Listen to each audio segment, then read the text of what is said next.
ওই যে শোনেন নাই বলকের বাদশা ইব্রাহিম বিন আদহাম রাহমাতুল্লাহি আলাইহি যখন নাকি রাস্তার ফকির মুসাফির বাদশার সঙ্গে দেখা করতে গেল না, এখন বাদশার দরবারে যাই বলতেছে, বাদশা নামদা আপনার এই মুসাফিরখানায় আমি একটু থাকতে চাই। বাদশা রাগ হয়ে গেছে, এই আহমক, এই বোকা, তুই কি বলছিস? এইটা আমার রাজ সিংহাসনের স্থায়ী বাড়ি, তুই এইটাকে মুসাফিরখানা বানাইছ, আমার ইজ্জত তো নষ্ট করছ।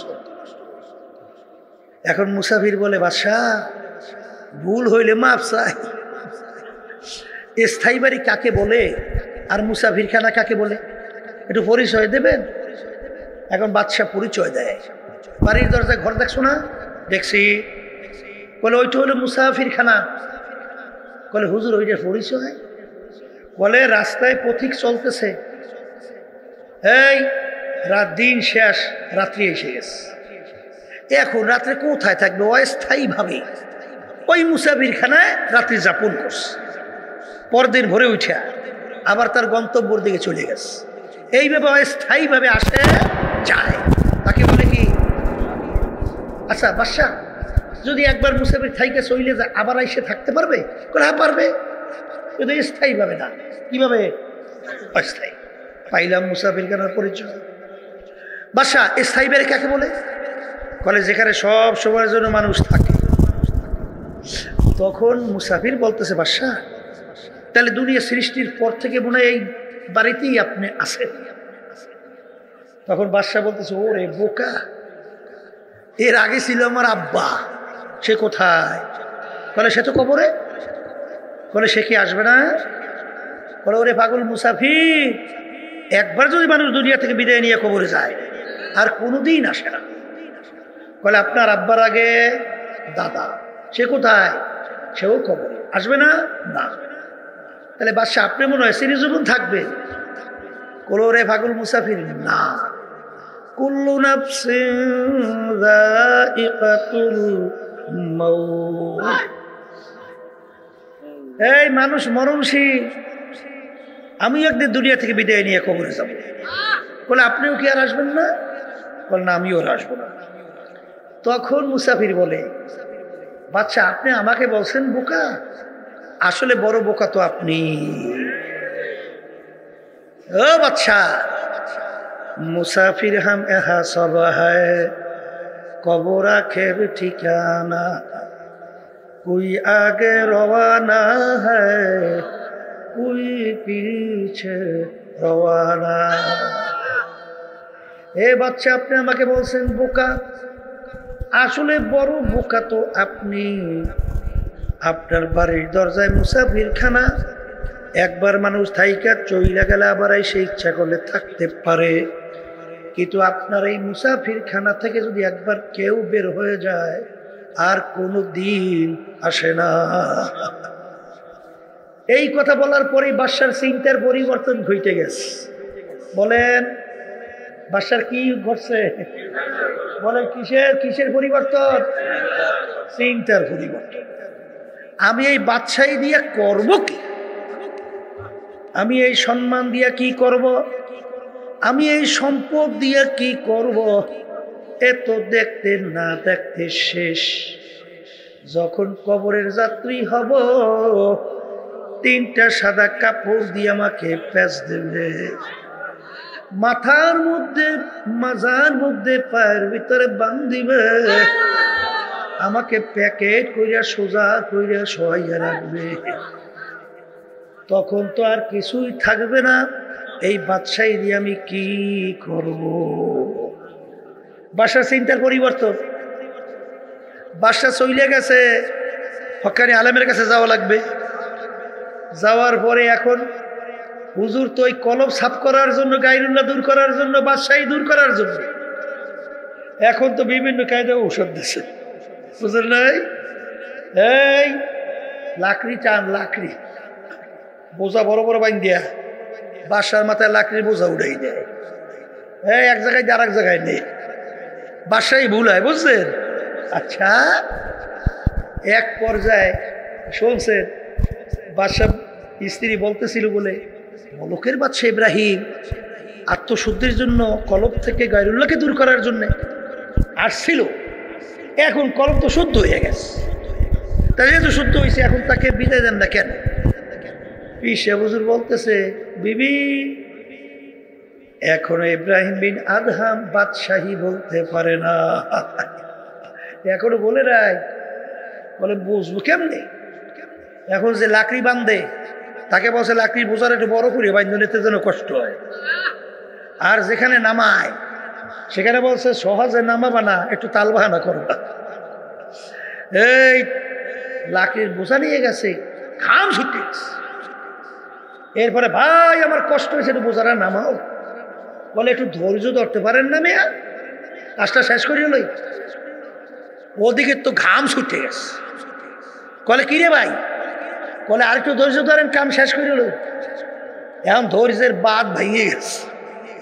এখন বলতেছে, ওরে খবিস, যদি আজকে আমার বাদশাই থাকতো তোকে বেত মাইরা আমি সোজা কইরা দিতাম, মানুষের তাল বাহানা কেমনে করো।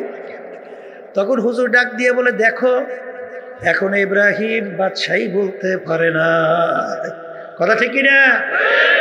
এরপরে কিছুদিন আবার মুজাহাদা, ওই ঔষধ এই পান করাইতে পারে, ঔষধ ব্যবহার করাইতে করাইতে এক পর্যায়ে বলে এখন বাদশাহী বলছে। বলে তা কেমনে? মেথরের দায়িত্ব দিচ্ছে, মেথর ময়লা টানে গু টাইনে লই যার কারণে শিখেই দিস। যত ইব্রাহিম বিন আদহাম ময়লার হাড়ি নিয়ে রাস্তা দিয়ে যাবে, এমনভাবে ধাক্কা মারবা হাড়ি পরিয়ে যেন ভেঙে যায়।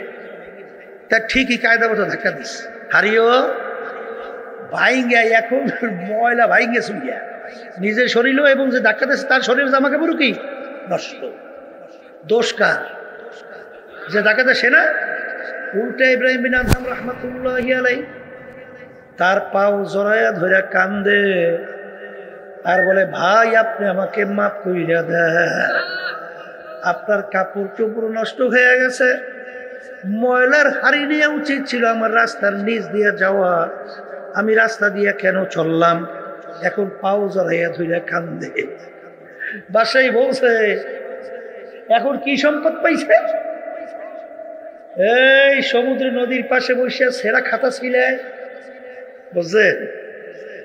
মন্ত্রী পাশ দিয়ে যায়, বাদশাহী সিরিয়া কি পাইলেন? ও মন্ত্রী, এমন সম্পদ আমি পাইছি দুনিয়ার কোনো বাচ্চা যদি জানতো সমস্ত শক্তি ব্যয় করে আমার সম্পদ ছিনাইয়া নেওয়ার চেষ্টা করত। কি সম্পদ? হাতের ভিতরে সুইচ পানির ভিতরে ফেলাইয়া দিচ্ছে। ডাক দিয়ে বলে, নদীর মাছ আমার সুইচটা উঠাইয়া দেয়, আমার সুইচটা। মাছ মুখের ভিতরে সুইচ নিয়ে হাজির। অনেকের কাছে আশ্চর্য লাগে না? আচ্ছা কয় সাহাবায়ে কেরামদের জামাত এক এলাকায় গেছে দাওয়াত দেওয়ার জন্য, দিনের এক আল্লাহর উপরে ঈমান আনো, সেরে কি ছাড়ো, মুক্তি পূজা ছাড়ো, ভূত পূজা ছাড়ো, হারাম ছাড়ো, মিথ্যা ছাড়ো, জুলুম ছাড়ো। এলাকার লোক এত খারাপ, দাওয়াত তো গ্রহণ করেই নাই, বরং সাহাবায়ে কেরামরা একটু রাত্রি যাপন করবে জায়গাটাও দেয় নাই। এখন সাহাবায়ে কেরামদের জামাতের আমির সে বলতেছেন, তাহলে আজকে রাত্রে আমরা জঙ্গলের ভিতরে থাকবো। কির ভিতরে? জঙ্গলের মধ্যে তো বাঘ, সিংহ, বড় বড় বিষাক্ত সাপ, হিংস্র প্রাণীর অভাব নাই। জঙ্গলের ভিতরে যাইবে। এই এলাকার লোকেরা কইতেছে, শুনছ মুসলমান জাত বলে পাগল, আসলে তো পাগলের তো ওই জঙ্গলের মধ্যে ওরা থাকবে। একজনকে তো আর জ্যান্ত তালাশ করে কাল পাওয়া যাবে না, সব খাইয়ে সাফ করে বলে বাঘে, সিংহে, হিংস্র জানোয়ারে সব শেষ, ঠিক কিনা? এখন মুসলমানদের জামাতের আমির সাহাবায়ে কেরাম, আমির জংলা পশু পাখিকে লক্ষ্য করে ওয়াজ করতে আছে, বক্তব্য, হে জংলা পশু পাখিরা, আমরা একদল সাহাবায়ে কেরাম আল্লাহর হাবিবের আসছি, আজকে রাত্রে আমরা এখানে যাপন করতে চাই, তোমরা এখান থেকে সইরা যাও। আমির বক্তব্য দিতে দেরি, বাঘ তার বাচ্চা মুখের ভিতরে নিয়ে দৌড়, সিংহ বাচ্চা নিয়ে দৌড়ায়, গর্তের ভিতরে বিষাক্ত সাপ উঠা দৌড়ায়, এমনকি গর্তের পিপিলিকা পর্যন্ত ওখান থেকে উঠে একেবারে জায়গা পরিষ্কার। কি বুঝলেন? কি বুঝলেন? কি হ্যাঁ, মাল্লাহুল মাওলা আল্লাহুল, যেই বন্দাবান্দি আল্লাহর জন্য হয় ওই বন্দাবান্দির জন্য আমার মালিকই যথেষ্ট হয়ে যায়। জোরে বলেন কথা ঠিক কিনা?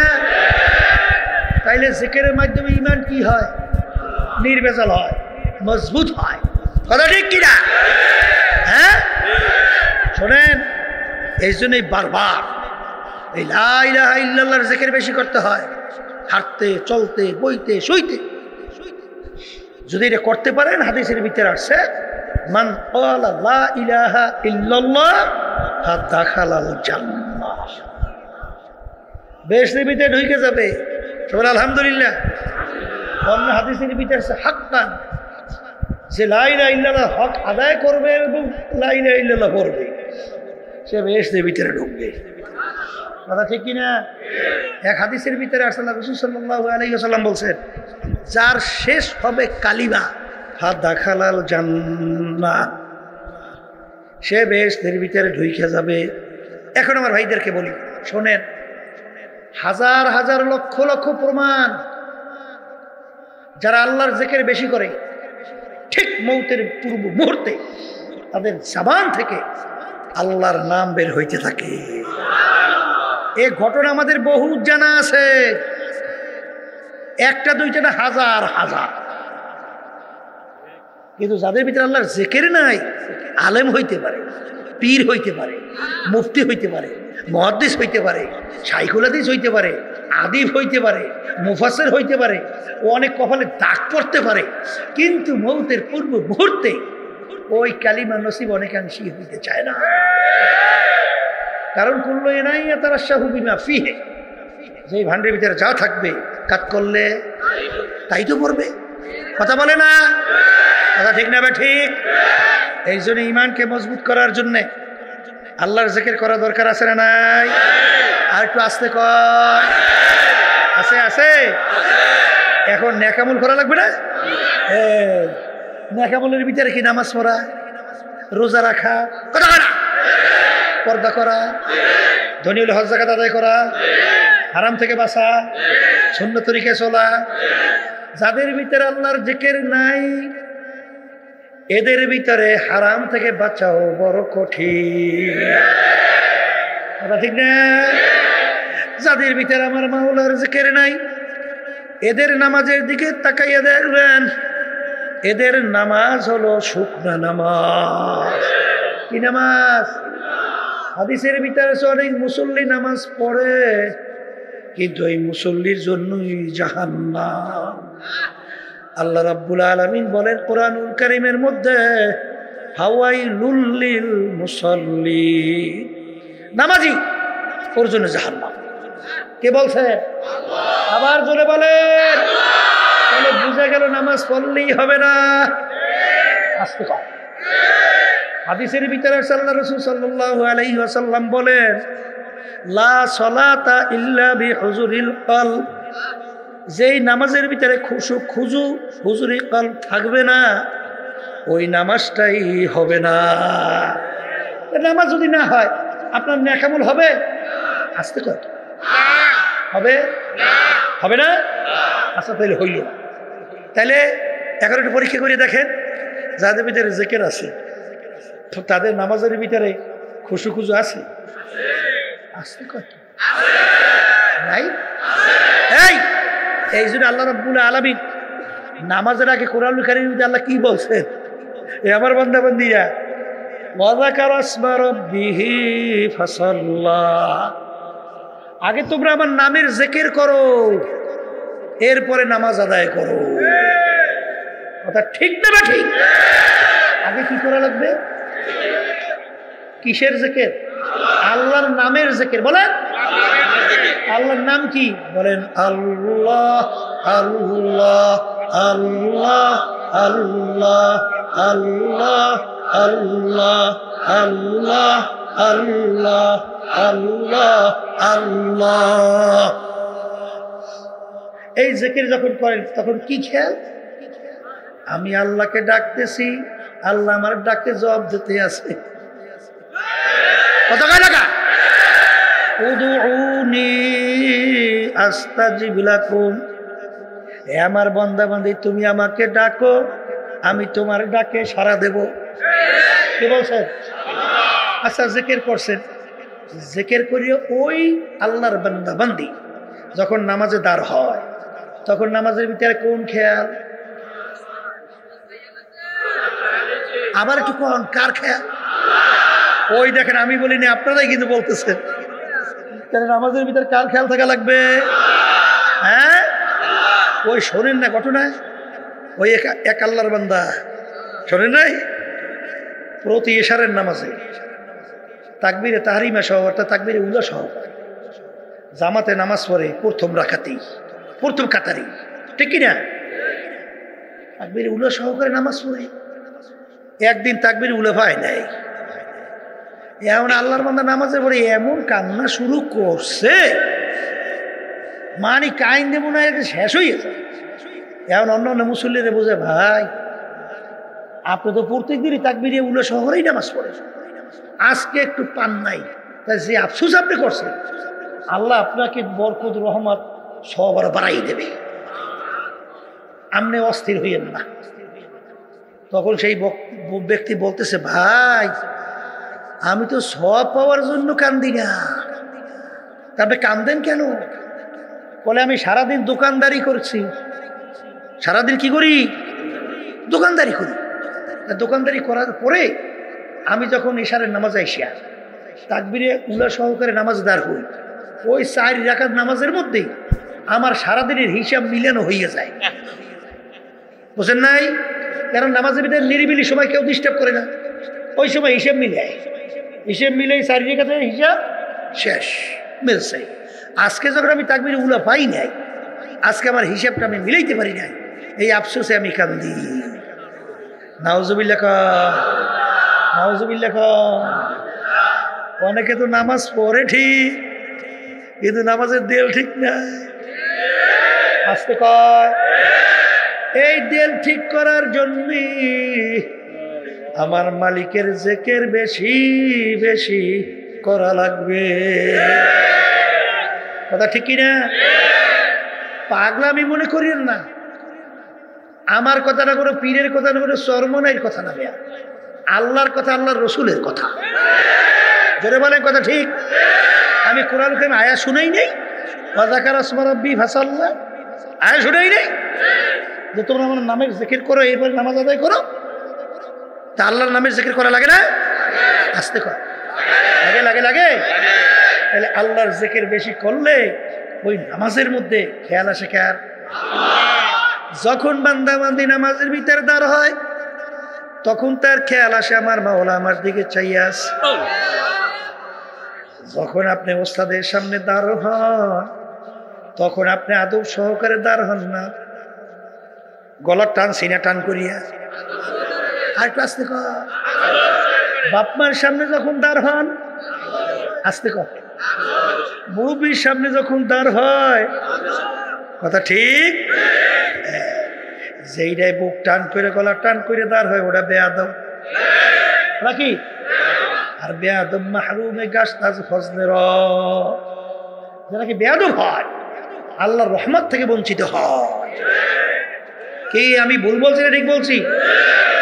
অনেকে নামাজ পড়ে তো ঠিক, ও আল্লাহ আমাকে 2 রাকাত পড়তে পারি নাই, 1 রাকাতও পড়তে পারি নাই, এর মধ্যে 4 রাকাত শেষ। আপনারা দেখেন নাই মনে হয়, আমরা কিন্তু দেখছি কোন সময় দাঁড়াইছে, কোন সময় রুকুতে গেছে, কোন সময় সেজদা করছে, আল্লাহ জানে আর ও জানে। ও মনে হয় পাগল হয়ে গেছে, কোন সময় লাভ দিয়ে মসজিদে নামবে। না ভুল না ঠিক? হ্যাঁ, এই নামাজ আল্লাহ পড়তে কইছে, হ্যাঁ এই নামাজ পড়তে কইছে। তাইলে নামাজের ভিতরে দিল ঠিক করা লাগবে না? কি দরকার লাগবে? এই দিল ঠিক করার জন্যই আল্লাহর জিকির বেশি করা লাগবে। কথা ঠিক? কারণ বান্দাবান্দি যখন তার হয় খেয়াল কার? রুকুতে যায় তাসবিহ আদায় করে খেয়াল কার? সেজদায় যায় তাসবিহ আদায় করে খেয়াল কার? বৈঠকে পড়ছে এই বিভিন্ন তাশাহুদ পড়ে না, না পড়ে না, দুরূদ শরীফ পড়ে না, খেয়াল কার? এই খেয়াল করে নামাজ পড়ার জন্য, এই আমলের ভিতরে নেক আমল হওয়ার জন্যে আল্লাহর জিকির করা লাগে। আর একটু আস্তে কর, এরকম লাগে লাগে। একটু পরীক্ষা করিয়ে দেখেন, পরীক্ষা করিয়ে দেখেন। আর হাদিসের মধ্যে আসছে আল্লাহ রাসূল সাল্লাল্লাহু আলাইহি ওয়াসাল্লাম বলছেন, কিয়ামতের ময়দান যেদিন অন্য কোনো ছায়া থাকবে না, একমাত্র আল্লাহর স্পেশাল আরশের ছায়া ছাড়া, একমাত্র আল্লাহর স্পেশাল আরশের ছায়া, সেদিন 7 প্রকার লোককে রব্বুল আলামিন ডাইকা ডাইকা তার আরশে ছায়া দান করবে। কয় প্রকার? এর ভিতরে এক প্রকার কলবুহু মুআল্লাকুন ফিল মাসাজিদ, ওই সমস্ত আল্লাহর বান্দাদের অন্তর, যাদের অন্তরটা লাগানো থাকবে মসজিদের সাথে, কখন মসজিদে মুয়াজ্জিন আজান দেবে আর আমি মসজিদে যাব, আল্লাহর সামনে দাঁড় হব, এই যে একটা দিলের টান যাদের থাকবে, তাদের আরশের নিচে কি ছায়া। আর ওই প্রকার আল্লাহর বান্দাবান্দি, তাদেরকে আল্লাহ আরশে ছায়া দান করবে। কোন আল্লাহ বান্দি? যারা নির্জনে গোপনে আল্লাহর জিকির করতে করতে ফাফাজাত আইনাহু, তাদের 2 চোখের থেকে পানি ছাড়বে আর নিজের গুনার কথা মনে করবে, মাওলার দরবারে কাঁদবে, জাহান্নাম থেকে মাপ চাবে। এই জাকিরিনকে আল্লাহ ডাইকে তার আরশে ছায়া দান করবে। জোরে বলেন, কথা ঠিক না বে ঠিক? এখন আর বাজানদেরকে বলবো, তাইলে ইমান মজবুত করার জন্য, নেক আমল করার জন্য তরিকার ঔষধ দরকার আছে? আসতে কর, আছে আছে। শোনেন, এই যে 5ই আগস্ট জুলাইয়ের কিছুদিন বাংলাদেশে যে তাণ্ডব ঘটছে, হাজার হাজার মানুষ মারি ফেলাইছে না? আসতে কয়, মারছে না? আমাদের উঠতি বয়সে ভবিষ্যৎ বাংলাদেশের প্রজন্ম সন্তানগুলো মেধাবী মেধাবী, এই সন্তানগুলোকে নিরপরাধ ওদেরকে পাখির মতো গুলি করে মারে নাই? মারছে? শোনেন, ওর কলব খারাপ হওয়ার কারণেই ও মানুষ মারতে পারছে। কথা ঠিক না? কলব যাদের ভালো হয়ে গেছে, আল্লাহর ভয় যাদের কলবে পয়দা হয়েছে, তারা কোনো দিন আশাবুল মাখলুকাত মানুষ মারতে পারে? আবার জোরগান পারে? ওদের কলব খারাপ হওয়ার কারণেই আমাদের বাংলাদেশে আমার রিক্সাওয়ালা বাজানরা এই রোদ্রের ভিতরে রিক্সা চালায়, মাথার ঘাম পড়তে থাকে টপ টপ কইরা। এই কষ্ট অর্জিত এই টাকা সরকারি ফান্ডে ট্যাক্স ব্যাডের মাধ্যমে জমা হয় নাই? ওরা ক্ষমতার চেয়ারে বৈশা এই টাকা পাচার কইরা বিদেশে বেগম পাড়া তৈরি করছে। 11 লক্ষ কোটি টাকার উপরে বিদেশে পাচার করছে। কথা কয় না? পারছে কেমনে? কলব কোন খারাপ? কি খারাপ? এই কলব খারাপ হওয়ার কারণেই এই কাণ্ড ঘটাইতে পারছে। আর মিথ্যে কথা বলে তো মনে হয় যেন ওহী নাযিল ইতিহাস।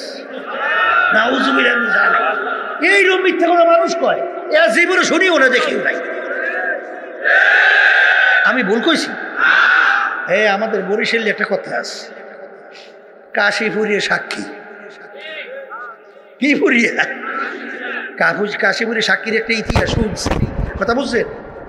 এই একটা লোক বলে খালি টাকার বিনিময়ে মিথ্যা সাক্ষী দিত। কির বিনিময়? টাকার বিনিময়। এখন একটা মার্ডার হয়েছে, মার্ডার, খুন।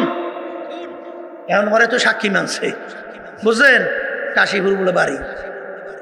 সাক্ষী মানার পরে এখন আগে তো বিচারকের সামনে যখন সাক্ষী দিত, তখন তো কোরআন শরীফ বলে লইয়ে মাথার উপরে খাইবের বলে কসম কেটে, ঠিক না? ওদিকে আবার জজ সামনে সাক্ষী জিজ্ঞাসা করতে আছে, এখন বলতে আছে, তুই খুন দেখছো অমুকে যে করছে? কইতেছে, স্যার আমি বাজার করিয়া ডালা ছিলেন, ডালা ওই যে মালপত্র লয় ডালা, আর হাজি সাজি, বুঝলেন তো? ওই সাজির ভিতরে মালটা লই আমি মাথায় করে যাইতে আছি, হঠাৎ চিল্লি শব্দ, আমি দৌড়েই গেছি। যাইয়া দেখি যে অমুকে এইরকম ভাবে অমুকের এক কোপটা দিতে আছে, আমি হাজিরা নামাইয়েই দেখতেছি অমুকে দেশে কোপটা, এই হাজির নামাইয়েই দেই যে অমুকে দেশে কোপ, অর্থাৎ ওই কোরআন শরীফ যে মাথায় ওই যে হাজির কথা কই ওই নিচে নামাইয়ে থুইছে, জোরে আসেন না, ওই নিচে কোরআন শরীফ থুইয়ে কলে অমুকে দেইতেছে কোপ মারার, কোরআন শরীফ লইয়া মিথ্যে কথা কয় নাই। এই তারপরে টিমে আসিল কথা, ঠিক না বেটি? আর এই যে দেখলাম ইদানিং ঘটনা, এ মনে হয় যেন একেবারে দিব্যি কইতে আছে, মনে হয় যেন ফেরেশ লাইতেছে নাজেল হইতেছে। আল্লাহ আমার সবাইকে মাফ করি, কারণ কি কলব খারাপ। আবার জোরে কর, খারাপ কলব খারাপ, এই জন্য মিথ্যা কথা কইতে বাঁচেও না, ঠিক না?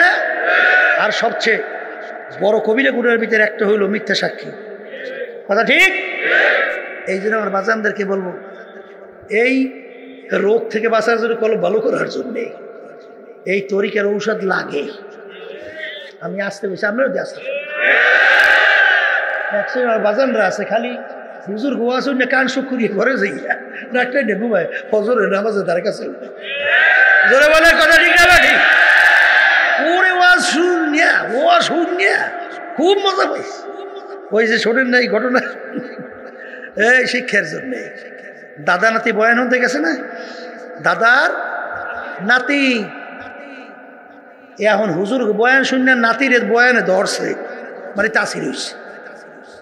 এখন দাদার নাতি রওনা করছে, হে বাড়ি যাই তৈরি সামনে খাল ছেড়েন, খাল বাজে, এখন খাল পার হইতে হলে লঙ্গি ঘুরে উঠতে হয়, বুঝছেন? এখন দাদার সামনে নাতি পিছনে, এখন দাদা তো খালের ভিতরে নামে আস্তে আস্তে লঙ্গি ঘুরে উঠায়, ফরজ তরক তো হয়েছে, আরো বেশি হয়েছে। এখন নাতি ডাক দিয়ে বলে, দাদা কাজটা করেন কি? একটু আগে হুজুর বয়ান শুনলাম, কি শুনলাম? ফরজ তরক করা কি হারাম। তা আপনি যদি ফরজ তরক হুজুরের কথা আরও কিছু করতেন, পিছনে ফিরিয়েই করলে সর্বনাশ তো হইছে।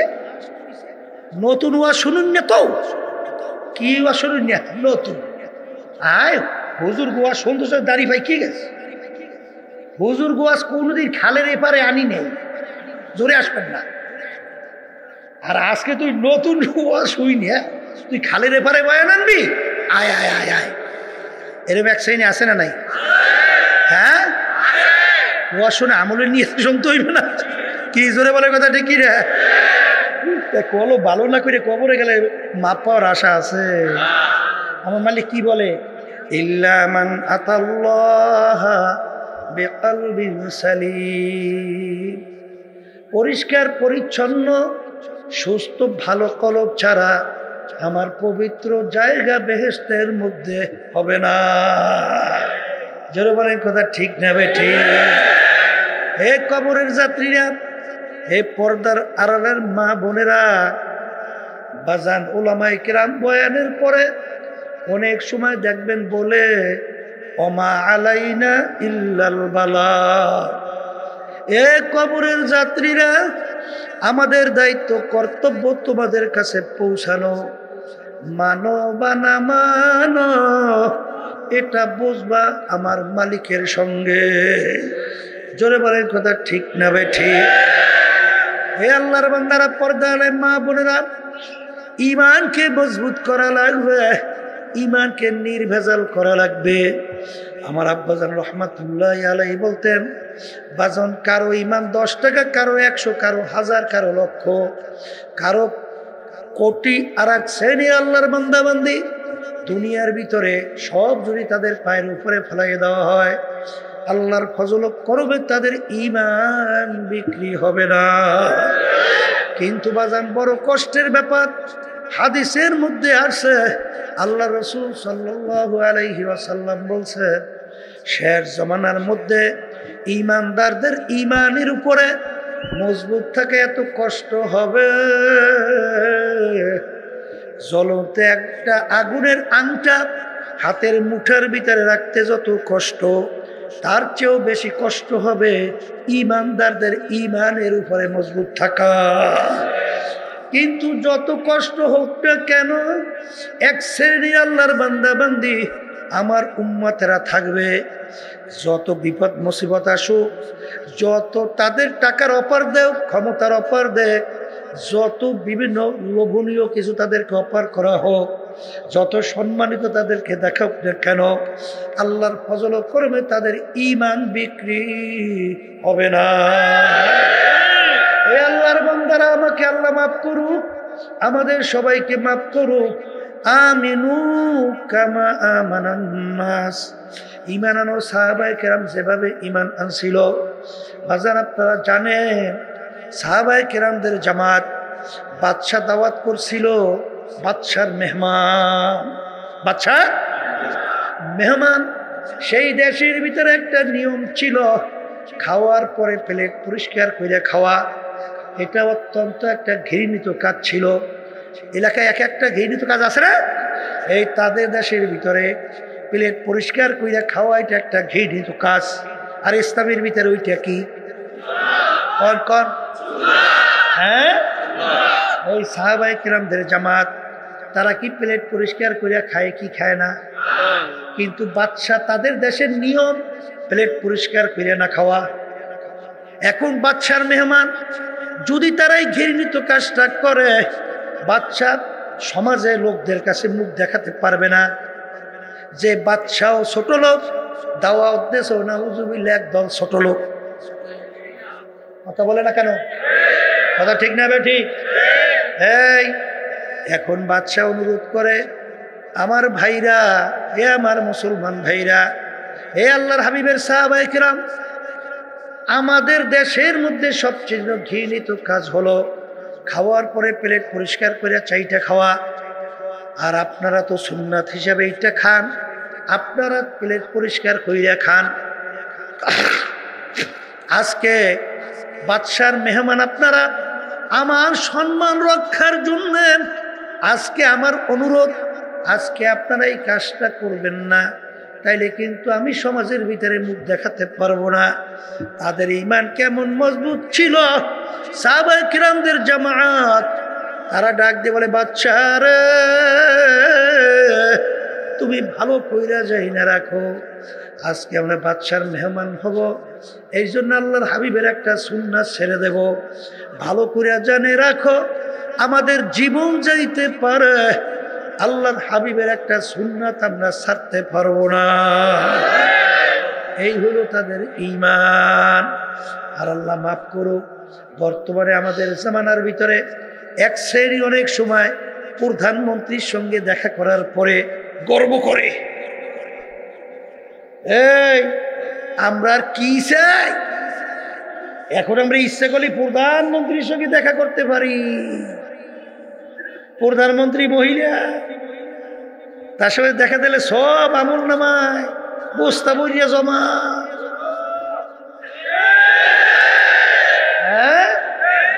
হ্যাঁ, আমরা আর কি চাই, আমরা প্রধানমন্ত্রীর সঙ্গে দেখা করতে পারি, আমরা আর কি চাই? আমাদের আজকে এত সম্মান মুক্ত ভোগ সমক, এই হইল আমাদের ঈমান এবং তাদের ঈমানের অবস্থা। ওমর ফারুক রাদিয়াল্লাহু তাআলা আনহু বাজান, তার আয়ত্তের ভিতরে যখন নীল নদী আইসা গেল, নীল নদীর একটা নিয়ম, প্রতি বছর একটা সময় শুকিয়ে যাইত। যুবতী একটা সুন্দরী মেয়েকে যদি বলি দেওয়া হইতো, নীল নদীর পানি আবার আইসা যাইত। ওই পানি এত গুরুত্বপূর্ণ, ওই পানি খাইয়া মানুষ বাঁচে, পানি ফসল হয়, ফসল খাইয়া মানুষ বাঁচে। গুরুত্বে শেষ আছে? হ্যাঁ, মুসলমানদের আয়ত্তের ভিতরে নীল নদী আসলো, নিয়ম অনুযায়ী পানি শুকিয়ে গেছে। এখন নিয়মতে একটা যুবতী মেয়েকে ওই নীল নদীর ভিতরে জবাই করা লাগবে, তাহলে পানি আসবে না। ইসলামে জায়েজ আছে না? একটু আসতে পারে, জায়েজ নাই। এখন আল্লাহ মাফ করুক, আমাদের যুগ হইলে ফতুয়া কত বাইরে, লক্ষ লক্ষ মানুষ মারা যায় একটা জানের বিনিময়। করার কি, দে একটা ধরিয়া জবাই, আসতে কয় কথা ঠিক না? ঠিক। সাহাবায়ে কেরামদের ঈমান। আমিরের কাছে যখন গেল, আমির বলতেছে ইন্না লিল্লাহ, কথার কথা ইন্না লিল্লাহ কি বলো? তাহলে একটা মেয়ে জবাই দেওয়ার ভিতরে পানি আসা না যাওয়ার ক্ষমতা, তাহলে আমার মালিকের ক্ষমতা আল্লাহু আকবার। আমার মালিক সর্বদিক থেকে বড়, কথা কয় না? এই আমির নীল নদীর কাছে চিঠি লেখে, হে নীল নদী,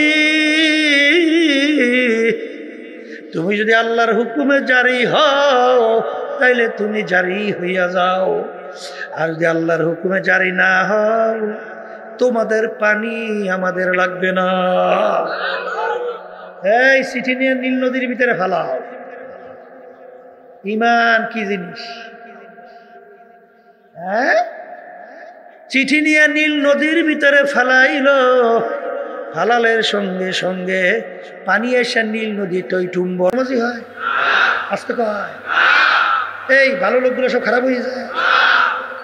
হ্যাঁ, যাদের জীবনে কোনোদিন গুনার কথা মনে কইরা চোখে পানি ছিল না, এখন তাদের চোখের দিকে তাকাইলে দেখবা চক্ষুগুলা সবসময় মাওলার ভয়, মাওলার আযাব ও গজবের ভয়। গুনার কথা মনে কইরা তাদের চোখে থেকে বাইয়া বাইয়া টপ টপ কইরা পানি পড়তে থাকে, আসতে কয়।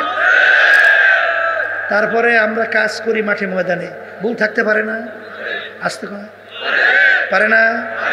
তাহলে আমরা বলি নাই, আব্বাজান বলে নাই যে আমরা আমাদের ভুল হইতেই পারে, আপনাদের দায়িত্ব কি? আমাদেরকে ধরাইয়া দেওয়া। কোরআন হাদিস অনুযায়ী যদি আমরা শুধরাইয়া ওরা সংশোধন না করি, তখন আমাদের বিরুদ্ধে একটা দুইটা মাইক নেয়া আরো 1000 মাইক লাগাইয়া বিরুদ্ধে করিয়ে নিজেরা বলেন। কথা ঠিক বলছি না ভুল বলছি? হ্যাঁ, তাহলে চরমোনাই যাওয়ার পর তো এই যে কোনোদিন জীবনে পশ্চিমে সেজদা দেয় নাই এরকম বহুত লোক এখন নামাজের সময় সব ফালাইয়া দৌড়ায় মসজিদে যায় যায় যায় যায় তাই না? এই সেদিন করে আমি আসছি মিয়া ওই যে সিলেট, বুঝলেন, হবিগঞ্জ, হবিগঞ্জ না মৌলভীবাজার, মৌলভীবাজার, মৌলভীবাজার একটা ছেলে ইয়ং, মানে একটা জওয়ান, ও বলতেছে হুজুর আমি গত ফাল্গুনে সর্বনাই আল্লাহ নেছিল, এর আগে সর্বনাই যাই নাই, হুজুর আমি কোনোদিন পশ্চিমে সেজদা দেই নাই, কোনোদিন হুজুর নামাজ পড়ি নাই, কিন্তু সর্বনাই যাওয়ার পরে হুজুর আল্লাহ আমার এই পরিবর্তন করছে। ভালো হয়েছে না খারাপ হয়েছে? তাই তুমি এটা সহ্য করতে পারো না? তুমি ইসলামের মহব্বত করো, তুমি আল্লাহ এবং আল্লাহ রসুলের মহব্বত করো, তুমি দিনকে মহব্বত করো, কারণ আছে মেয়া, কারণ আছে, বোঝেন নাই? চিন্তার পরিবর্তন। কি পরিবর্তন? আমরা চাই আমরা আগাছা হইতে চাই না, আমরা মূল গাছ হইতে চাই। আস্তে কর, কি হইতে চাই? আগাছা বুঝে দেখেন নাই? দেখেন নাই অনেক গাছের ভিতরে ওর গোড়া মোড়া নাই, উপরে কিছু গাছ জন্মায়, ওটা আগাছা। ওর কোনো স্থায়িত্ব আছে? যে কোনো মুহূর্তে বিলীন হয় না। বাংলাদেশে শতকরা 92% মতো মুসলমান। এই দেশের রাজধানী ঢাকা, বলা হয় মসজিদের নগরী, বলে না? এই দেশের রাস্তার মোড়ে মোড়ে মসজিদ মাদ্রাসার অভাব আছে, আলেম উলামা তোলামার অভাব। এই দেশে জুমার দিন মসজিদে দেখেন তো মুসল্লি ধরে। এই দেশের মধ্যে আজানের শব্দে বাচ্চাদের ঘুম ভাঙে না? আজানের শব্দে বাচ্চারা মায়ের কোলে ঘরে যায় না? আচ্ছা, এই দেশের মধ্যে ইসলাম নামক গাছটা যদি মজবুত না হয়, তাইলে এই ইসলাম নামক গাছটা মজবুত হবে ভারতে, আমেরিকা, বিজাতিদের দেশ। কোন দেশ? 53 বছর স্বাধীনতার বয়স বাংলাদেশ বারবার আমাদেরকে ক্ষমতায় যাওয়ার সিঁড়ি হিসেবে ব্যবহার করছে। বারবার আমরা পরগাছা হয়েছি, আমাদের বারবার পরগাছা বানাইয়া ওরা বারবার আমাদেরকে ধোঁকা দিয়া আজকে বাংলাদেশের মধ্যে পাঠ্যসূচির ভিতর থেকে টোটাল ইসলামকে উঠাইয়া ফেলছে। আস্তে কর, ইসলামের ইতিহাসকে বিকৃত ঘটাইয়া মিথ্যা ইতিহাসের মাধ্যমে আমাদের ভবিষ্যৎ প্রজন্ম সন্তানদেরকে ইসলাম মুসলমান বিদ্বেষী বানাবার তৈরি। আসতে কর কথা ঠিক না বেঠি?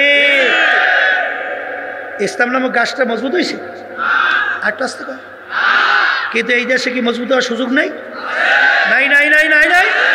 ইসলামী আন্দোলন বাংলাদেশ আল্লাহর ফজল ও করমে আপনাদের দোয়ায় 1987 সালে প্রতিষ্ঠিত হয়েছে। কত? কিন্তু আজ পর্যন্ত ইসলামী আন্দোলনের ব্যানার এবং তার মার্কা একজন এমপিও কিন্তু সংসদে যায় নাই। এখন কইতে পারেন হুজুর আমাকে সমর্থন নাই, যাইবেন কেন? কিন্তু যারা ফরগাছা হয়েছে তাদের সে মোটেও কিন্তু সমর্থন কম না। আর আসতে ঠিক না বেটি? মনে করছে আমরা ইচ্ছা গেলে 2, 4, 5, 10টা 15টা এমপি আমরা পাই না, পাই না। হ্যাঁ, এই যে 24-এ নির্বাচন কাছে ফাটকি জুটকি নির্বাচন 7 জানুয়ারি, কথা কয় না? এই নির্বাচনে সরকার আমাদেরকে কি আলোচনা করছে তো আমি জানি, কথা বলছেন নাই? হ্যাঁ, কিন্তু পরিষ্কার বলছি যে ভালো করে যাই না রাখে রাজনীতি করি ইবাদতের জন্যে, নট এমপি, নট মন্ত্রী, নট সম্পদ, নট টাকা পয়সা কিছু, কথা বলছেন নাই? এই এখানে আমাদেরকে যদি এই সিঁড়ি হিসেবে ব্যবহার করতো, আমরা যদি ওদের সাথে তালে মিলাইয়া 2, 4, 5, 10টা 15টা এমপি পেয়েছিলাম, এরপরে টাকা তো আর বোঝেন না, বস্তা বস্তা অভাব আছে নাই, সম্মানও তো খুব, অমুক দলের নেতা আইছে, কথা কয় না কা, এমপি আইছে, মন্ত্রী সাহেব আইছে, কত কায়দা, কথা কয় না কা। এই পরিষ্কার ভালো করে চিন্তা ভাবনা কইরা দেখছি আমাদেরকে বারবার মাথায় থুইয়া নুন খাইয়া বড়ই খায়, নুন থুইয়া থুইয়া বড়ই খাইয়া বারবার ইসলামকে পারি নিচে ফলাইয়া পালাইয়া ধ্বংস করে। আর কখনোই ইসলামী আন্দোলন বাংলাদেশ ওদের পরগাছা হতে আমরা পারি না, এই আমাদের চিন্তা। এটা ভুলও হইতে পারে, আসতে পারে। হ্যাঁ, এই জন্য আর বাজানদেরকে বলবো আল্লাহ মাফ করুক, কেয়ামত হইতে পারে। শোনেন, লেজুর ভিত্তি কইলে ওখানে গোলামিগিরি করা লাগে, বরবেয়াগিরি করা যায় না, গোলামিগিরি করা লাগে, বরবেয়া হওয়া যায় না। ওই টেবিলে সে মদের আইন পাস করবে, চাই সেই দেখতে হবে, বেশ্যা ভিত্তির আইন পাস করবে, চাই সেই দেখতে হবে, কিচ্ছু বলার নাই, ঠিক না বেঠি? এই জন্য আমার বাজানদেরকে বলবো, পর্দালে মা বোনরা যারা শুনতেছেন, মনে করছেন ইসলামী আন্দোলন বাংলাদেশ আমরা তো একেবারে একটা ছোটখাটো একটু কিছু, ঠিক না? কিন্তু আল্লাহর রহমতে আল্লাহ অনেক বরকত দান করছে। আল্লাহর আমাদের 300 বাংলাদেশে আসলে প্রার্থী দেওয়ার তৌফিক আল্লাহ আমাদেরকে দান করছে, বুঝেন?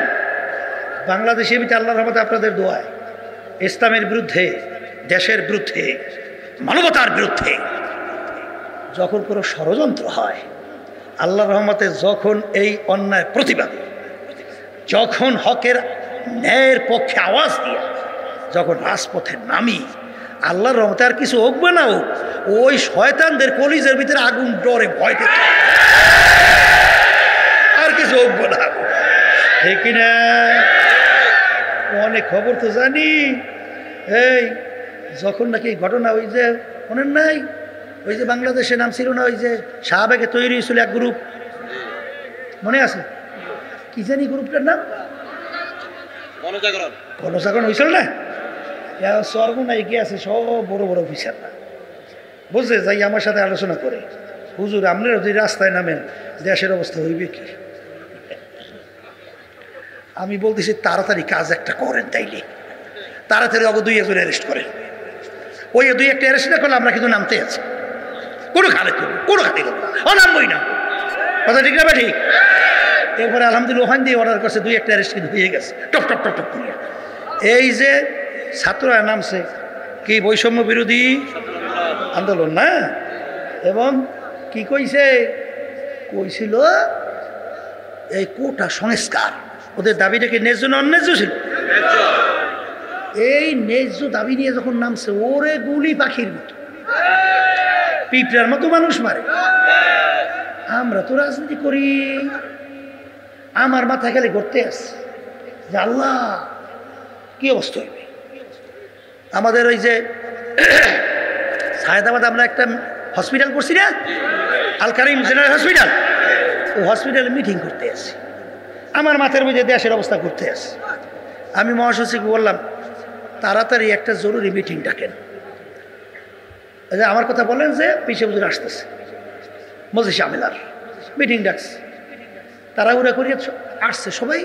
আমি তেমন অন্যকে কথা তেমন বলতে দিই নাই, আমি আলোচনা রাখেই আমি বললাম ইসলামী আন্দোলন প্রতিষ্ঠিত হয়েছে ন্যায়ের পক্ষে, অন্যায়ের প্রতিবাদে।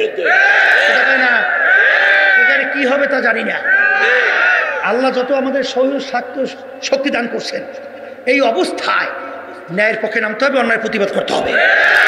এই সর্বপ্রথম কোন রাজনৈতিক দল কিন্তু রাস্তায় নামতে সাহস পায় নাই, কেউ পায় নাই। আমরা কিন্তু নির্দ্বিধায় ওই ব্যানার লইয়ে রাস্তায় নেমে গেছি। ওই বক্তব্য শোনেন নাই? নর বিশ্বাস না, মনে আছে তো? আছে আছে। এরপর কারফিউ ভাই গিয়া, তারপরে গুলির মুখে আলহামদুলিল্লাহ ন্যায়ের পক্ষে অন্যায় প্রতিবাদ করি নাই না করি নাই? করছে। এই ইসলামী আন্দোলন বাংলাদেশ এর জন্যই কত ধরনের ষড়যন্ত্র আমাদেরকে নিয়ে হয়। এই আল্লাহ মাফ করুক, আমাকে যাইতে বাইরেও করে, আল্লাহ আমার সমাজে সবাই মাফ করে। অন্যরা কি করে তা দরকার নাই, কিন্তু যখন আমাদের বাইরে করে তখন তো এই কষ্ট দিলে সহ্য করা যায় না, তখন তো ব্যথাই লাগে। কিন্তু আবার সান্ত্বনা দেই যে মালিক আমাদের দিলের দিকে তো তুমি তাকাই আসো। আমরা রাজনীতি মাঠে কেন করি, পীর মুরিদি কেন করি, এর সব তো তুমি জানো। আল্লাহ তুমি রাস্তা খুলে দিও, আল্লাহ রাব্বুল আলামিন রাস্তা খুলে দেয়। বলবারের কথা ঠিক না বেঠিক? ওয়ালা তাহিনু ওয়ালা তাহজানু ওয়া আনতুমুল আ'লাউনা ইন কুনতুম মুমিনিন। কথা ঠিক? এখানে আল্লাহ কৌশলের কথা কইছে, কইছে? কোন কৌশলের কথা বলছে না। এখানে আল্লাহ রাব্বুল আলামিন বেশি লোক জমাতের কথা বলছে, আস্তে কয় অস্ত্রের কথা বলছে, অন্য কিছু বলছে? তোমাদের চিন্তা ভয় নাই, তোমরাই বিজয় হবে যদি তোমরা মুমিনের চরিত্র অর্জন করতে পারো। আল্লাহ আমাকে আমাদের সবাইকে মুমিনের চরিত্র অর্জন করার তৌফিক দান করো। হে কবরের যাত্রীরা, পর্দার আড়ালের মা বোনেরা, ভালো করে মনকে বুঝো, তারপর কবরে রওনা করো। কারণ বাজান কলম নরম, চোখে পানি ছাড়া জাহান্নামের আগুন কিন্তু ঠান্ডা হবে না। কারণ আল্লাহ রাসূল বলেন, মান বাকা মিন খাশিয়াতিল্লাহ হারামাল্লাহু তিলকাল আইনা আলান নার।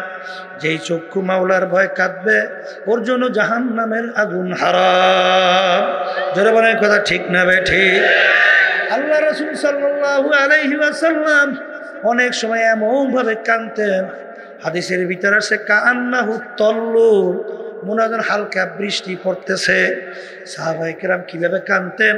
ওমর ফারুক রাদিয়াল্লাহু তাআলা আনহু তার গাল মুবারকে দুইটা কালো দাগ পর্যন্ত পইরা গেছিল।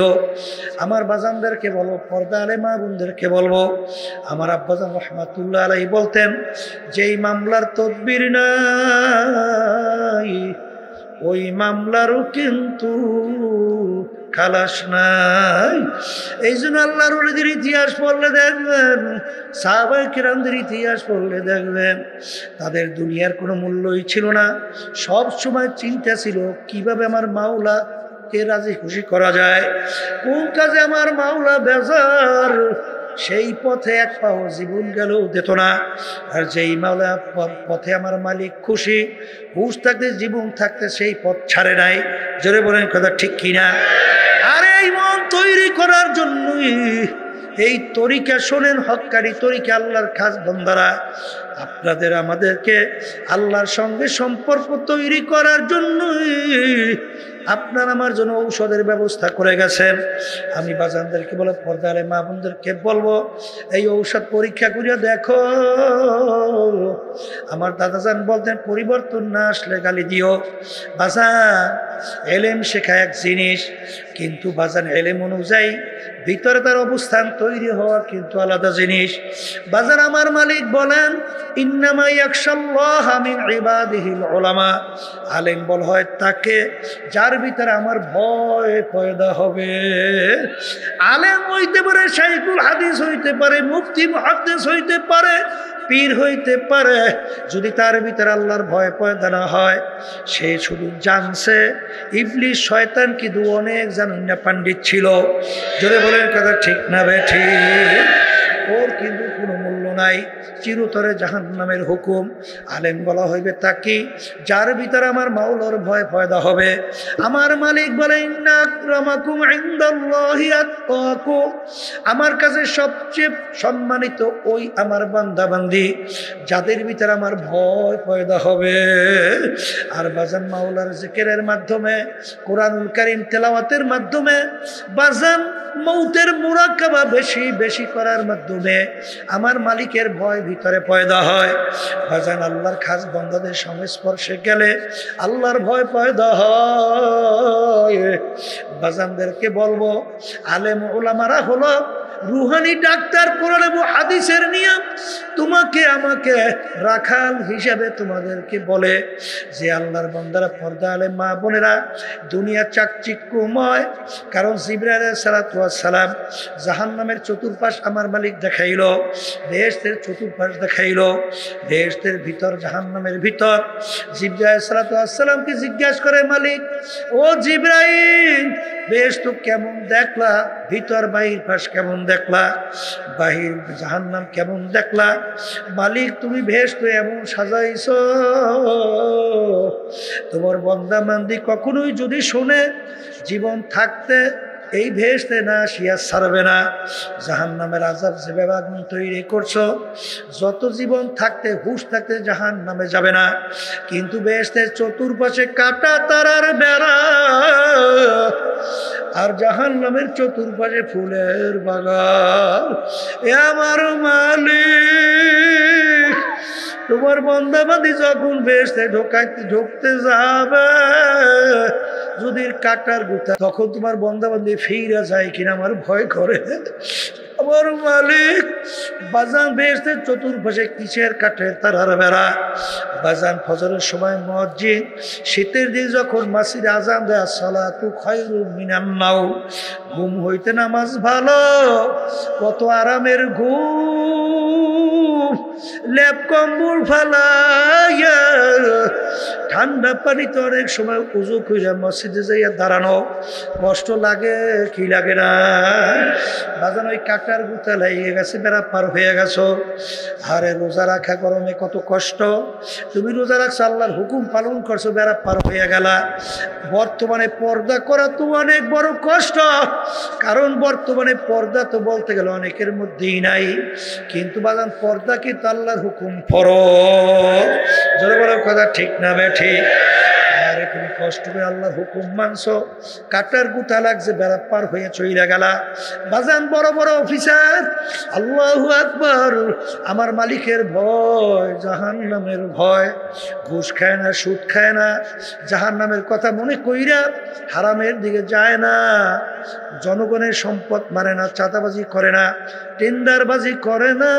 বাজান চাকরির পয়সা দিয়ে ঠিক মতো সংসার চালাইতেও পারে না। এমনকি স্ত্রীও টিটকারি মারে স্ত্রী, যে কেমন বেটা তুমি বলে এত বড় অফিসার, তোমার সংসারও তো ঠিক মতো চলে না। তখন বাজান আর এক শ্রেণী, তারা ওই পাওয়ারের চেয়ারে বৈশা বাজান দিনার দিন রাত্র, ওই যে শেখ হাসিনা প্রধানমন্ত্রী বলছিল আমার পিউন প্রায় 400 কোটি টাকার মালিক, হেলিকপ্টার ছাড়া মোটে চলেই না। তোর বাপের টাকা না তোর 14 গোষ্ঠীর টাকা?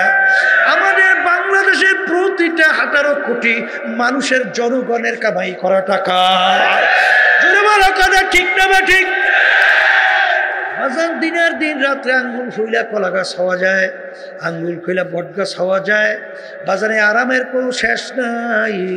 কিন্তু ওই অবস্থায় ঘুষের থেকে ফেরা, সুদের থেকে ফেরা, কারণ আল্লাহ রাসূল বলছেন ঘুষ দাতা দেউন্যা নেউন্যা দোনোটা জাহান্নামী।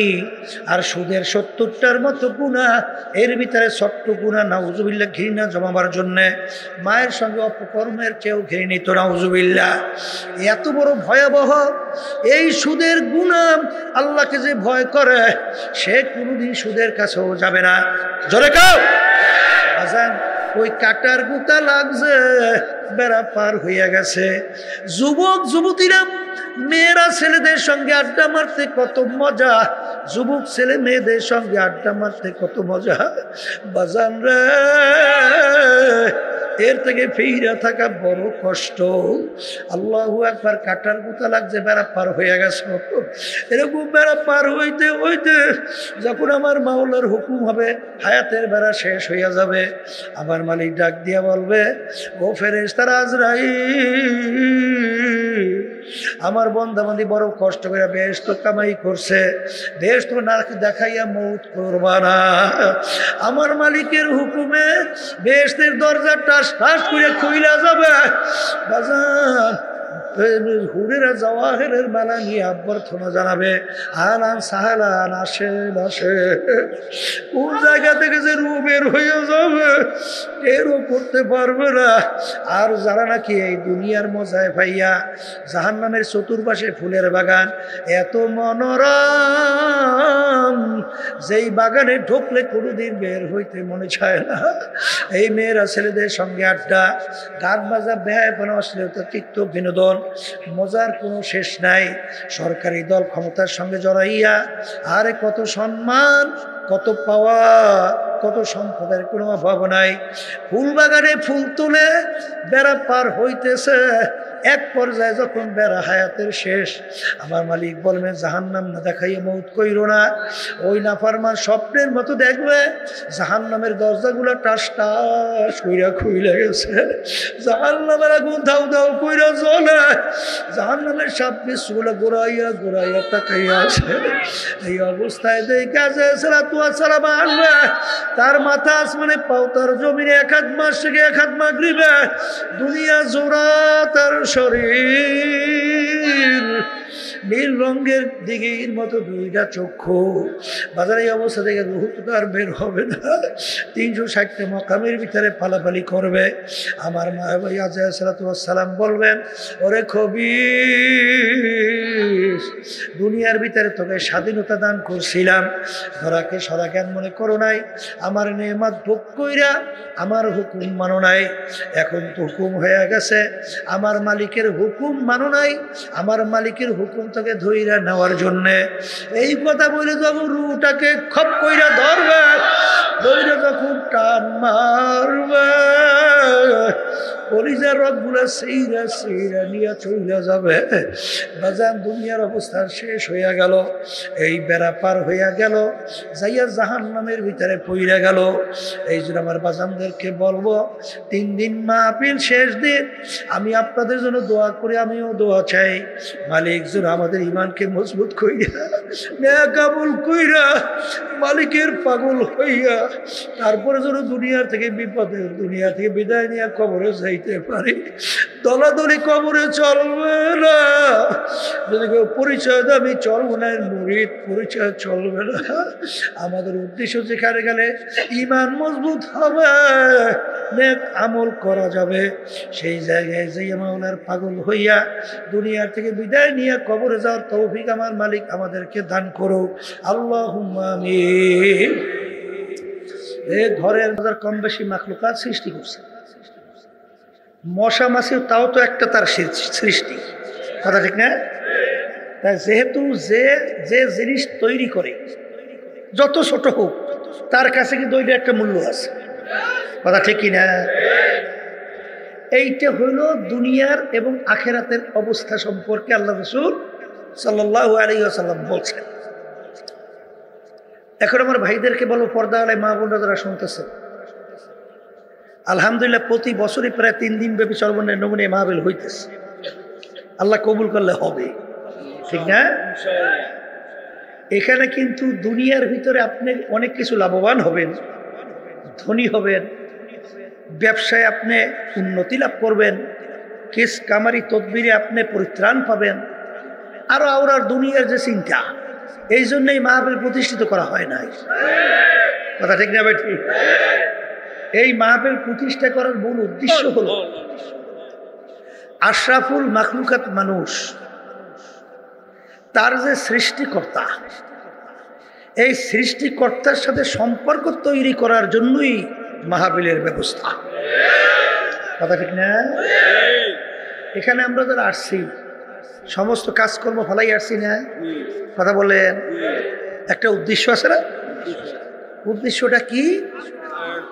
আখেরাতের জিন্দেগিতে জাহান্নাম থেকে বাঁচতে পারবো আর চিরস্থায়ী বেহেশতের ভিতরে যাইতে পারবো।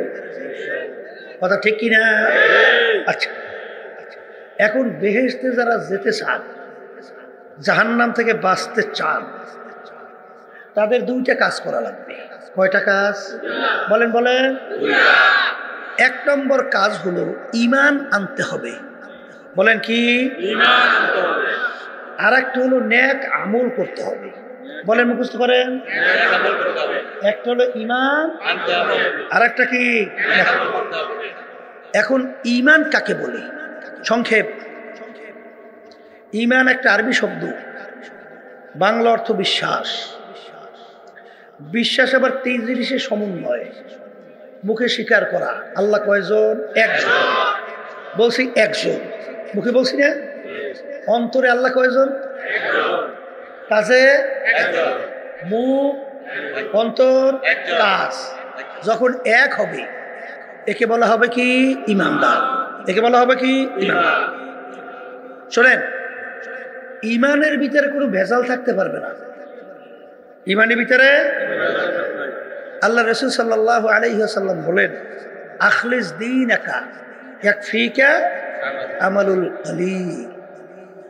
আল্লাহ রাসূল সাল্লাল্লাহু আলাইহি ওয়াসাল্লাম বলেন, নির্ভেজাল ঈমান যদি তোমার থাকে, অল্প নেক আমলের মাধ্যমেই তুমি জান্নাতে যাইতে পারবা। কথা ঠিক? এখন বলতে পারেন, হুজুর নির্ভেজাল ঈমান কি? নির্ভেজাল ঈমান হলো, আমরা যখন নাকি ঈমান আনছি তখন আমরা কি বলছি? খায়রিহি ওয়া শাররিহি মিনাল্লাহি তাআলা ওয়াল বা'সি বা'দাল মাউত। কথা ঠিক না ভাই? ঠিক। লা ইলাহা ইল্লাল্লাহ অর্থ কি কইছি? আল্লাহ বাদে কেহ মাবুদ নাই, লা মাতলুবা ইল্লাল্লাহ, লা মাশুকা ইল্লাল্লাহ, লা মাহবুবা ইল্লাল্লাহ। এই যে বলছি না, গায়রুল্লাহ, এই যে সেন্ট্রাল রুম, কন্ট্রোল রুম, কলব, এই গায়রুল্লাহকে কলব থেকে দূর করা লাগবে। কথা ঠিক না? শোনেন, এই ঈমানকে নির্ভেজাল করার জন্যই এই যে তরিকা, শোনেন, তরিকা মানে রাস্তা। এই যে পীর মুরিদি, আমাদের এই চরমনাই তরিকার নাম কি? চিশতিয়া সাবিরিয়া তরিকা। কথা ঠিক? এই চিশতিয়া সাবিরিয়া তরিকার মুরব্বীদের ভিতরে একজন হলেন রশিদ আহমদ গাঙ্গুহি রহমাতুল্লাহি আলাইহি, যার উপাধি ছিল কুতুবুল আলম। তার 1 লক্ষর মতো হাদিস শুধু মুখস্থই ছিল। যার লকব ছিল জামানার আবু হানিফা। কথা ঠিক না? সে আমাদের এই তরিকার একজন মুরব্বী। ঠিক কিনা? এই ঈমানকে মজবুত করার জন্য সাদিকিন বান্দাদের সঙ্গী হওয়া লাগবে। কথা ঠিক না? ঠিক। এই জন্য রশিদ আহমদ গাঙ্গুহি রহমাতুল্লাহি আলাইহি এত বড় আলেম, এত বড় কুতুব, এত বড় জামানার আবু হানিফার মতো উপাধি পাওয়া, সেও কিন্তু হাজী ইমদাদুল্লাহ মুহাজির মক্কি রাহমাতুল্লাহি আলাইহি তার সংস্পর্শে গেছিল, তার শাগরেদ হয়েছিল। তার কথা অনুযায়ী সকাল সন্ধ্যায় আল্লাহর জিকির, কথা ঠিক? সকাল সন্ধ্যায় বসে আল্লাহর জিকির করবেন। কারি উজানি ইব্রাহিম স্যার রহমাতুল্লাহি আলাইহি তিনি বলতেন, যখন তুমি লা বলবা তখন মাথা ডান কান্দের দিকে ঘুরাও, হাকিমুল উম্মাহ আসবে ধারের মন্ত্রী এমন ভাবে ঘুরাও পিছন থেকে তো ডাইন গালটা দেখা যায়, এইভাবে ঘুরাও। আচ্ছা, যখন মাথাটা ঘুরাবা তখন কি খেয়াল করবা? নাই। লা মানে কি? নাই। কি নাই? বলেন, আমার পীরগিরি নাই, আমার মুফতিগিরি নাই, আমার মুহাদ্দিসগিরি নাই, আমার সভাপতিগিরি নাই, আমার সেক্রেটারিগিরি নাই, আমার টাকার গরম নাই, আমার ক্ষমতার গরম নাই, আমার বংশের গরম নাই। এই এমপিগিরি, মিনিস্টারগিরি, চেয়ারম্যানগিরি, মেম্বারগিরি কিছুই নাই, নাই, নাই। এই মাথা ঘুরাইয়া এই কলব থেকে গায়রুল্লাহকে ফালাও, লার তরবারি নিয়া এই গায়রুল্লাহর আগাছা কাটো, কথা ঠিক না বেঠি? এরপর মাথাটা ঘুরাইয়া বাম দুধের দুই আঙ্গুল আছে কলব, সেখানে ধাক্কা দাও, এই তখন খেয়াল করো নাই কিছু নেই, কি আছে? আল্লাহ কেহ মাবুদ নাই। এরকম বারবার বারবার তুমি জিকির করতে করতে, খেয়াল করতে করতে এক পর্যায়ে আল্লাহর ফজল করবে, দেখবা তোমার কলব থেকে গায়রুল্লাহ আস্তে আস্তে দূর হইতে আছে। কথা বলে না? এই ক্ষেত্রে যাই এক আল্লাহর ওলি বলছিলেন, हर तमन्ना दिल से रुखसात हो गई, अब तो आजा अब तो खिलवत आ गई। হে আমার মালিক, এখন একটু আমার কলবের দিকে আপনি তাকাইয়া দেখেন, এখন আমার পীরগিরির যে গরম, আমি সর্বনার পীর, এই গরম এখন আর নাই। আমি শাইখুল হাদিস, নাই গরম। আমি মুফতি, আমি মুহাদ্দিস, আমি অমুক চেয়ারম্যান মেম্বার, আমি সভাপতি সেক্রেটারি, আমি অমুক ধনী, আমি জমিদার, আমি তালুকদার, আমি চৌধুরী, আমি হাজি, আমি অমুক টমুক সবুক, সব ফালা। কারণ কি তা জানেন? হে আল্লাহর বান্দারা, ভালো করে বুঝছেন, আল্লাহ এই যে তরিকা, এই যে ইমানকে মজবুত করার জন্যে এবং নিজেকে ছোট মনে করার জন্যই এই তরিকার ঔষধগুলো ব্যবহার করার জন্য আল্লাহর কুতুবে রাখে গেছে, কোরআন হাদিসের ভিতর থেকে বাইরে করিয়া, কথা ঠিক না বেঠি? এই জন্যই আল্লামা জিলি রহমাতুল্লাহি আলাইহি বলছিলেন, কবরে যাইয়া মাপ পাওয়ার আগ পর্যন্ত নিজেকে নিজে একটা শুয়োরের চেয়ে ভালো মনে করা যায় না। শোনেন, সাহাবায়ে কেরাম তাদের ঈমানের অবস্থা কেমন ছিল? আর আল্লাহ রাব্বুল আলামিন তো বলছেন, আমিনু কামা আমানান নাস, তোমরা ঈমান আনো সাহাবায়ে কেরাম যেভাবে ঈমান আনছিল, তাদের ঈমানটা যেভাবে ছিল, তাদের ঈমানের ধরনটা যেভাবে ছিল, তোমাদের ঈমানটা ওইভাবে আনো। এজন্য ওমর ফারুক রাদিয়াল্লাহু তাআলা তার ইতিহাস বললে দেখবেন, অনেক সময় রাস্তা দিয়ে হাঁটতো, হেজা কুটা নাড়া হাতের ভিতরে উঠাইয়া রাস্তা থেকে দুই চোখের পানি ফালায় আর বলে, হে ফেজা কুটা নাড়া, তুই আমার চেয়ে অনেক ভালো, কারণ তুই মাটির সঙ্গে মিলা যাবি, তোর আখেরাতও নাই, বেহেশতও নাই, জাহান্নামের কোনো হিসাব নাই। আর আমি ওমর মানুষ, আমার মালিকের সামনে দাঁড় হয়ে হিসাব দেওয়া লাগবে, ও ফেজা কুটা নারা, তুই আমার চেয়ে অনেক ভালো। অনেক সময় বলতেন, মালিক আমি যদি একটা বকরি হইতাম, তোমার বান্দারা জবাই করে খাইতো, শুক্রিয়া দেখ, কিন্তু আমি তো মানুষ, আমার কি অবস্থা। এই চিন্তাটা তখন এসে যায় যখন এই তরিকা এই যে আল্লাহর কুতুবের ঔষধ রেখে গেছেন, এই ঔষধের উপর যখন মেহনত করা হয়, কথা ঠিক না বেটি? এই পথে না চললে বোঝা যাবে না। আপনি দেখেন রহমানির রহিম, ইয়া আইয়ুহাল্লাযীনা আমানু সাল্লু আলাইহি ওয়া সাল্লিমু তাসলিমা। আল্লাহুম্মা সাল্লি আলা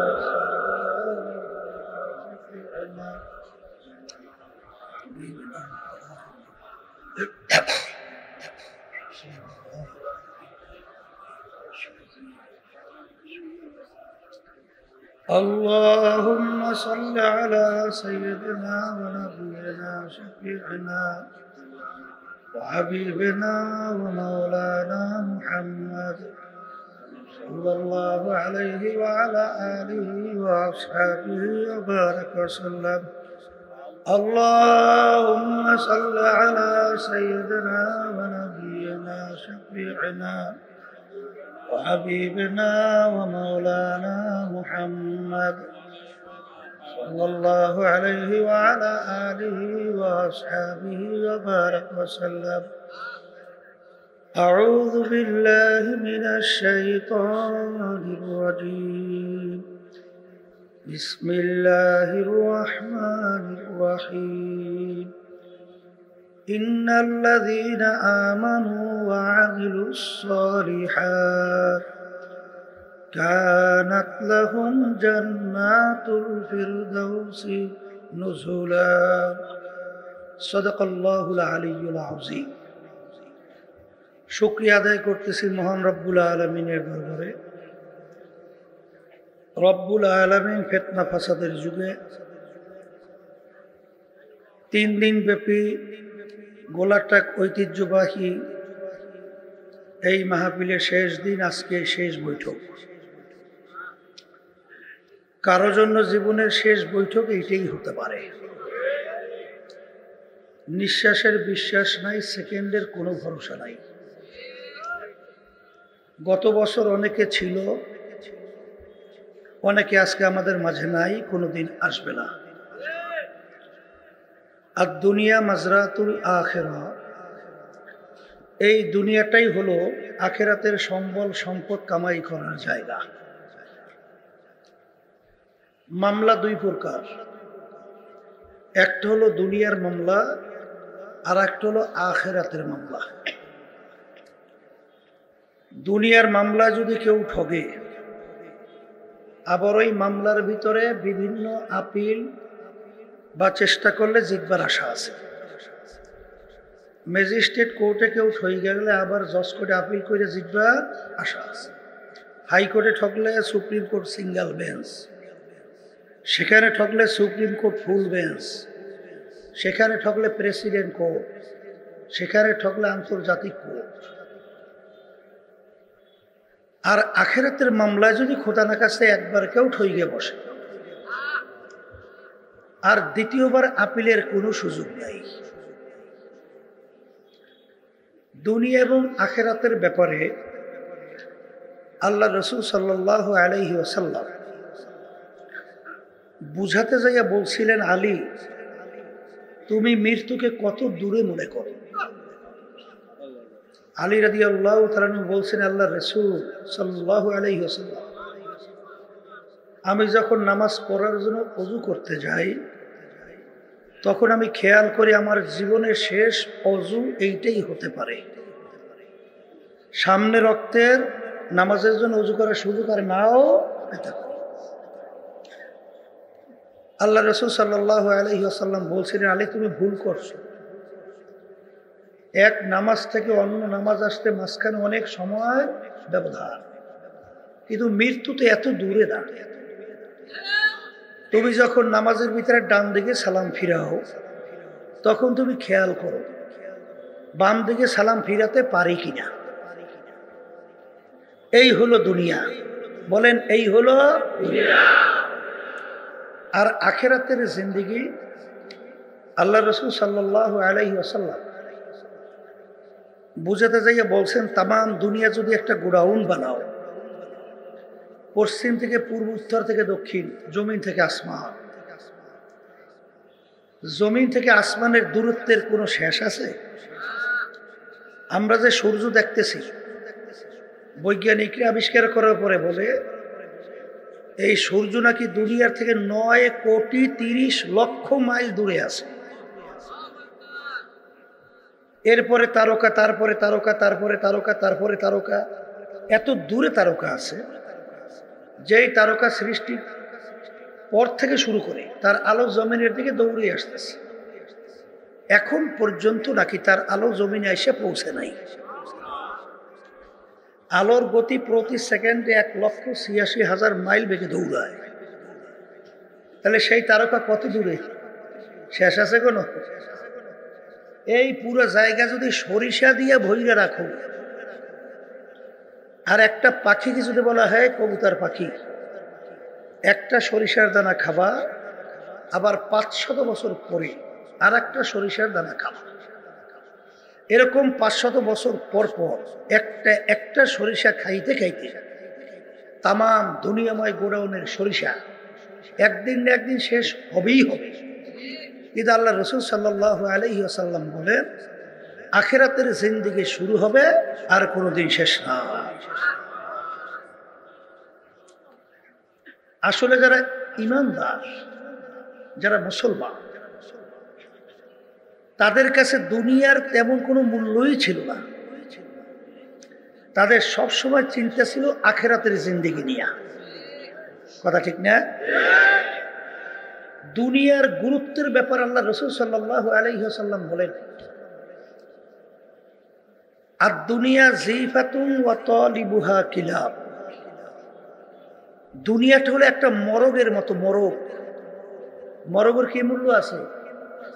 আছে? পানির ভিতর থেকে যদি মরগ ভাইসা যায়, ওর পিছনে কোনো মানুষের দল দৌড়ায় না কুকুরের দল দৌড়ায়? কখন পানির কিনারায়, নদীর কিনারায় আসবে আর সেইরা ফাইরা মরগ খাবে, ঠিক না? আল্লাহ রাসূল সাল্লাল্লাহু আলাইহি ওয়াসাল্লাম বলেন যারা আখিরাতের স্থায়ী জিন্দেগি ভুইলা এই দুনিয়ার পিছনে যারা পড়বে, এরা হলো দুনিয়ার কুকুরের দল। অন্য হাদিসের ভিতরে আল্লাহ রাসূল সাল্লাল্লাহু আলাইহি ওয়াসাল্লাম বলেন দুনিয়া এবং দুনিয়ার ভিতরে যত সম্মান, যত সম্পদ, যাহা কিছু কাবাউদাতে একটা মাছি মশার পাখনার মতো মূল্য আল্লাহর কাছে। 1,00,000 মশার পাখনা একত্রিত করে যদি বাজারে নিয়ে যান, কয় টাকায় বিক্রি হয়?